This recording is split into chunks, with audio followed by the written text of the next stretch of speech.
All right, it's time for the CBSN Minnesota Morning Update. I'm Jason DeRusha.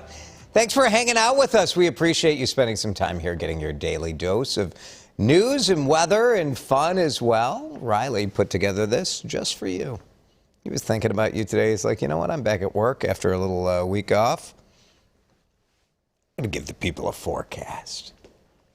Fall day, sunny most of the day, too. This is officially sweater weather. I don't know. Mid-60s for me is still probably T-shirt weather. But nice day today. It's going to be a nice week. Nice week for sure.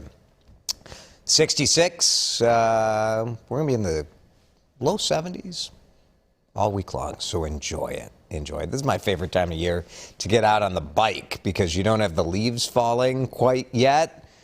So you don't have those wet trails that sometimes make me a little nervous. Let's talk about this. The United States rolling out new COVID-19 rules for anybody flying into the country. So this will affect Americans and non-citizens alike. Come November, fully vaccinated foreign travelers coming to the United States have to be fully vaccinated. That's the bit before boarding a flight. They also need a negative COVID-19 test within 3 days of that trip. Americans also will, even if you're fully vaccinated, need to show proof of a negative test. The travel industry viewing this as a major win after a rough year and a half. And it got us thinking about international travel. That is something that has, for most Americans, been totally on hold since the start of the pandemic. So what is your favorite foreign destination you've been to, or what's at the top of your list of places you'd like to go?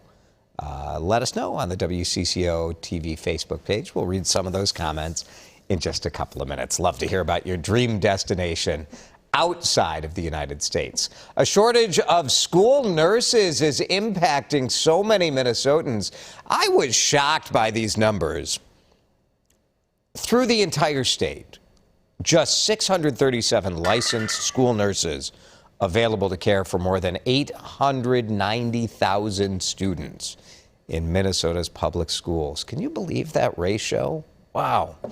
Part of this, school nurses tell us, is because a state law from the 80s only requires one licensed nurse for every 1,000 students. And there's so much going on right now in the schools, right? You've got COVID, of course. You also have RSV going around. The flu season's approaching. And one nurse told us it's time for that ratio and that law to change. It's a whole different ballgame than when my mother was a school nurse back in the 70s. The state has kind of felt like they're spending money on the nurses, but it's an investment. We are an investment into the community. So Holland, the nurse there, says in some cases, you know, for kids with parents who don't have insurance, school nurse may be the only health care contact out there. Of course, I think some would say the state law sets a floor. There's no reason that school districts couldn't go beyond that other than, of course, budget limitations and perhaps staffing. I mean, you can require more nurses, but are those nurses out there to be hired? So those are all factors to consider. An autopsy scheduled today that will hopefully give a little more guidance as to what happened to Gabby Potito. The FBI says they're pretty sure it's her body they found, the 22-year-old, over the weekend in Wyoming. Her fiance, Brian Laundrie, is a person of interest in her disappearance, which, like, no kidding, right? Because where the heck did this guy go? She disappeared. He went into hiding. Doesn't look good. Hasn't been seen in about a week. FBI agents yesterday were searching his home in Florida. Quite a media spectacle. They removed a number of items, but a lot of answers as to what a lot of questions, I should say, as to what happened, and hopefully today we'll get some answers. Wall Street kind of tanked big time yesterday. So far this morning, looking pretty good. The Dow futures up around 200 points. Look, I thought about it too, right? Like, I'm no savvy investor, but when the Dow is down 600 points, you think, maybe now is time to put a little bit of money in there. This affected most sectors of the economy, and you can see the NASDAQ and the S&P also down big time. They were at their lowest point since May. The biggest hits came in the financial area, energy and tech stocks. And so the Federal Reserve will be discussing interest rates today and tomorrow, so investors will be watching that closely. FedEx going to raise their prices. No surprise here, right? Just the cost of shipping as far as paying drivers more, fuel costs.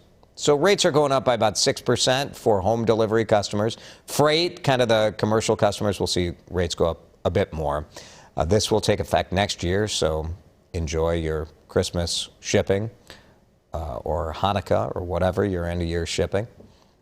At the existing rates, Wall Street Journal says UPS will do the same thing, expected to raise their prices in 2022. And then the Postal Service we will watch as well. Apple's newest operating software is supposed to be available this morning. Did you check your phone? I have like the automatic updates. But, you know, check your software updates to see if that iOS 15, yep, it says also available. So if you want to get that. Lots of new features. I don't know how much I care about any of this stuff, right? You can do a group FaceTime. I like to FaceTime with one person at a time, but maybe if you're doing family calls, that would be fun. You can share video or music during the call. There's also a new focusing feature. You can kind of blur the background in your FaceTime so it'll look like portrait mode. And this one is good. You can filter out which notifications you want to receive at certain times of the day, so I'm looking forward to that. Health app will have some updates, too. It'll allow you to store your vaccine status and COVID test results. Soon there will be more options to rent a car at the airport. Have you ever looked at this? Turo, T-U-R-O. It's like an Airbnb for cars. So, like, say you got, like, a 1994 Honda Civic, and you think, you know, I'd love to rent this out. Or more likely a Tesla. But, like, if you went to a regular car rental place, you wouldn't easily be able to rent a Tesla. But, you know, say you have a 2018 Tesla, you can offer it up. But MSP is going to allow Turo to rent a couple of parking spaces because one of the big challenges with Turo is getting, like, if you fly into an airport, how do you get the car? So do you have to take an Uber to some rando's house to get the car? So we'll see how this goes at the airport. Turo will have access to the rideshare pickup area, too. This starts next month. The pilot will last a year. If you have a car that you can trade in, now is the time. Value of cars is spiking big time.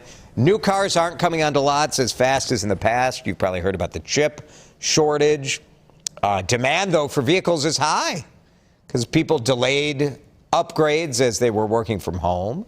Sales manager at Invergrove Ford tells us you'll get great value if you have a car to unload, especially if you have a family vehicle like a minivan.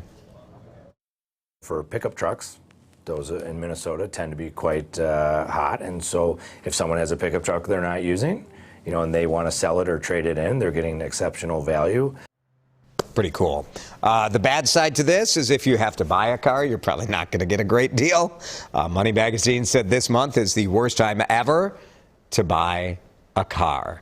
You know, the calculus here is if you're looking to buy a new car that is always at sticker price anyway, where there's not that much dealing, maybe you are in good shape to trade in your used car and get a new car, if you can find the kind of car you're looking for, right? Let's get back to our talker today. Travel restrictions rolled back. We're asking, where would you like to go internationally? Or what's the favorite place you've been to? Melody says, more of a bucket list item. I want to go to Hobbiton in New Zealand. I never heard of that. Love to go to New Zealand, though. Thanks, Melody. I can go look that up when I'm off of this broadcast. Oh, it's the Lord of the Rings set. That would be cool. Joanne, London, my favorite city. Oh, man. We took the kids to London for spring break, and it was awesome. The history, the walking tours, the theater, the food. No language barrier either. Yeah, thanks, Joanne. Here's Nancy. Never been overseas. Love to go to Scotland or Ireland. Yeah, the castle tour, Nancy, would be amazing. Yeah, nice. Good bucket list item there. Here's another comment from Paul Crutchen.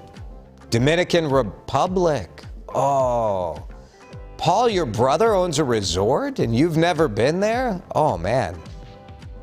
I hope you can get out there. That'd be terrific. Do you think your brother would give you a good deal? Would your brother give me a good deal if I go to the Dominican Republic? That's great. Thanks, Paul. Here's Annette. I would love to go see Paris in Switzerland. And that's mostly Swedish. Can we unpack this a little bit, Annette? Wouldn't you expect to go to Sweden? She said she's mostly Swiss? It